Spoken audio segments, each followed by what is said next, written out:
joined by the ambassador of the Houston Texans, ND Kalu, rice product. Now, you are from originally San Antonio, but we own you now. You're Houston Texans, now you're here doing radio, and now you're helping out the Texans still.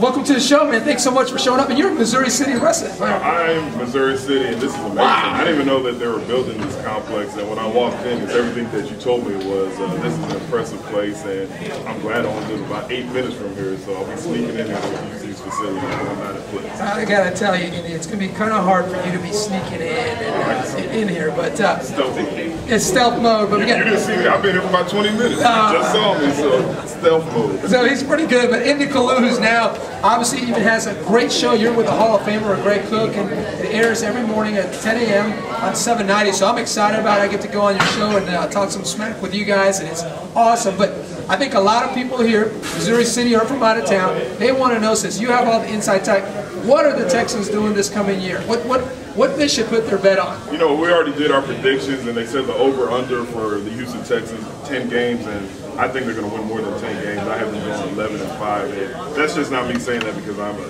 Houston Texan ambassador and I play with the team. But when you look at the talent, when you look at the coaching staff, not just the head coach, how can you not expect them to represent the AFC this year? Now, the game has changed. Obviously, when you played, and it was only just a couple of years ago, has changed as far as the speed. And even some positions like the defensive end, it's almost like a hybrid type guy. I think that they can drop into coverage, and it's making it more challenging. Or I think free agency making it more challenging where you got to get the right guys right away.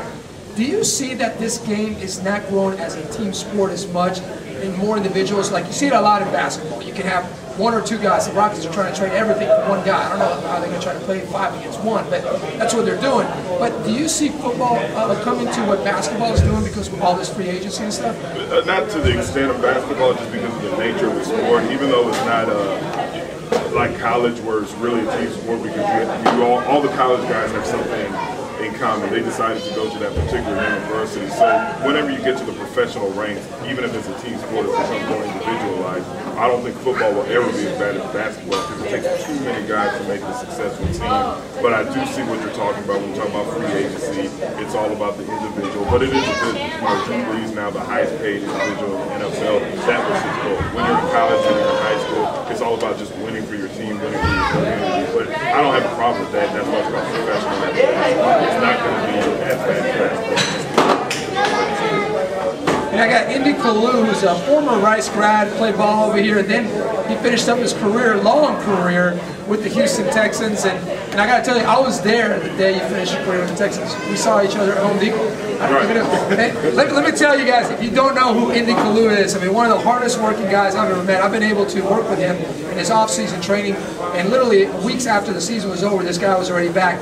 But I ran into him the day after he was, he's done with the Texans, and I run into him at Home Depot, and I was like, this is odd. And it's like, what are you doing here? He's like, well, I got to get nails. Because, my other job, I work with apartments, and I was like, this guy doesn't rest one day, but it is great, and I'm so glad that you're still involved with the Houston Texans. Now,